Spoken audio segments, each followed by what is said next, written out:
জামাত ইসলাম আমি যখন বলেন যে আমি শরীয়ত বাস্তব করবো না, তখন তারা ইসলাম থাকেন না। এখন আমাদের স্লোগান ইসলামের পক্ষে একটা মার্কা হাত পাক। আমি বিশ্বের জন্মনায় জন আকাঙ্ক্ষার প্রেক্ষিতে উনি বলেছিলেন ইসলামের পক্ষে একটা বাক্স। এটা আপনাদের খেয়াল করা দরকার। এই বাক্সটা কি ইসলামের পক্ষে, ক্ষমতার জন্য এক বাক্স না, ইসলামের পক্ষে একটা বাক্স। আমরা অত্যন্ত দুঃখের সাথে বলছি যে আমরা দেখলাম এই রিয়াজুর সবচেয়ে বড় যে শরীফ জামাত ইসলাম, তাদের আমিরের বক্তব্য আমরা শুনতে পারলাম।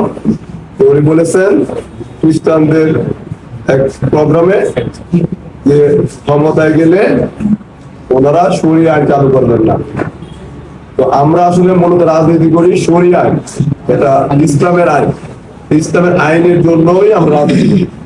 আমরা বিশ্বাস করি একমাত্র ইসলামের আইনের মাধ্যমে সম্ভব সমাজ থেকে সন্ত্রাস, চাঁদাবাজ, দুর্নীতি নির্মূল করা এবং নারী পুরুষ প্রত্যেকটা মানুষের অধিকার প্রতিষ্ঠা করা। আমাদের রাজনীতির উদ্দেশ্যে শরিয়া আইন বাস্তবায়নের মাধ্যমে এই সোনার বাংলাকে সন্ত্রাস, চাঁদাবাজ মুক্ত একটা সুন্দর বাংলাদেশ গড়ায়।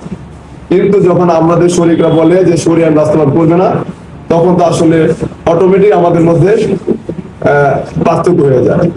তারপরে আমরা আরো দেখলাম যে ওনারা আমেরিকার এম্বাসিতে গেছেন, সেখান থেকে আমাদের সম্পর্কে ওনারা আপত্তি জানিয়েছেন যে তারা তো মৌলবাদী। তাদের উত্তর আপনারা জানেন যে ওনারাও সম্মতি প্রকাশ করেছেন যে না, তাদের মধ্যে কিছু উগ্রতা আছে, আমরা এটা দূর করার চেষ্টা করি।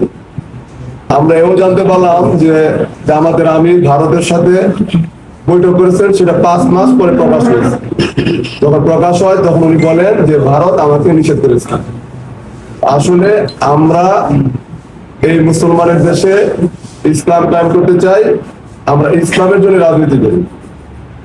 তো আমরা ক্ষমতার জন্য রাজনীতি করি না, এই জন্য আমরা কখনোই ভারত আমেরিকা পন্থী না। আমরা এদেশে জনগণের জন্য রাজনীতি করি, আমরা এদেশে জনগণকে ভালোবাসি, আমরা জনগণকে নিয়ে রাজনীতি করতে চাই। আমরা ক্ষমতার জন্য ভারতের দাবেদারি, আমেরিকান লবি, এগুলো আমরা বিশ্বাস করি না। আসলে আমার কথা বলে আপনাদের বুঝতে বাকি নাই। আসলে তাদের পথ একটা, আমাদের পথ আরেকটা। আমাদের স্লোগান ছিল ইসলামের পক্ষে।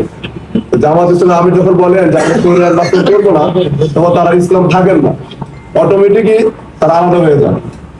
এবং তাদের কার্যকলাপ আমরা দেখছি, আপনারা জানেন যে তাদের বিভিন্ন কার্যকলাপ শরীয় সম্মত ভাবে তারা করেন না। ঠিক আছে, তো সেই হিসাবে আমাদের প্রথম স্লোগান ছিল ইসলামের পক্ষে একটা বাক্স।